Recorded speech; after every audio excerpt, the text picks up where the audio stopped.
And now you've mentioned a key term, patriarchal. What if I reject the term altogether as a social construct?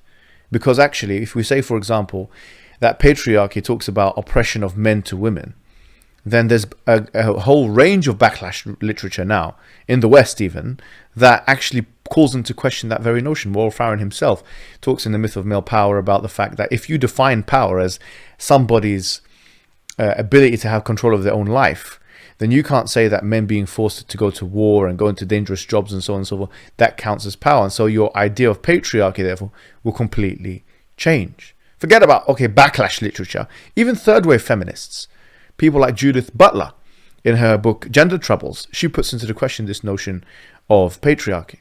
So why should we assume patriarchy? Once again, you're assuming all these labels, patriarchy, modernity, progressivism, without arguing for them first on first principles. Why should we be colonized mentally and ideologically as you and I in our respective nations were colonized physically by the British troops? Why are you submitting in this manner? Why? Is there some kind of inferiority complex, perhaps, that you have? Are you weakened by Western hegemony? Have you got nothing to offer? Or have you got nothing that you've extracted from your own culture that can compete with Western ideological hegemony? And is that the reason why you have such an inferiority complex? We don't feel the same way, unfortunately. And you know, the thing is, you and I both know the reason why you're speaking about Islam and they're all scared of it is because it's a sleeping giant that you don't want to wake up.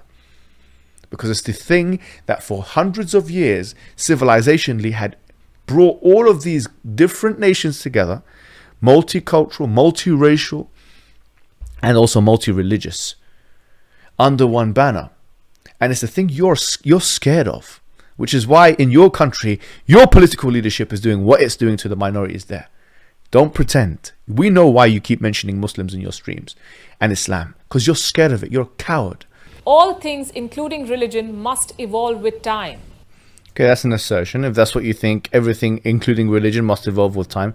What is your evidence for that? And what is it evolving towards? Is it evolving towards Western Enlightenment value? And what makes Western Enlightenment value true?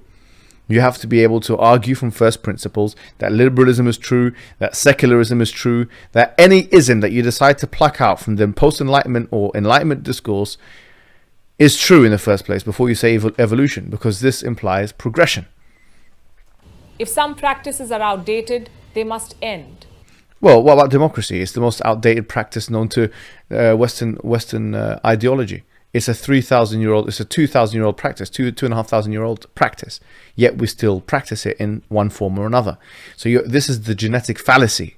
You're saying because of when something existed, it must end. What if something is true? What if it happened 1,000 years ago, but it's true? Sharia's interpretation and practice clashes with today's way of life. What's today's way of life? What the white man said. Is that what you mean by it? What the white man said? What the privileged colonial white man said? Social structures, then perhaps it's time for revision and reflection. And perhaps not.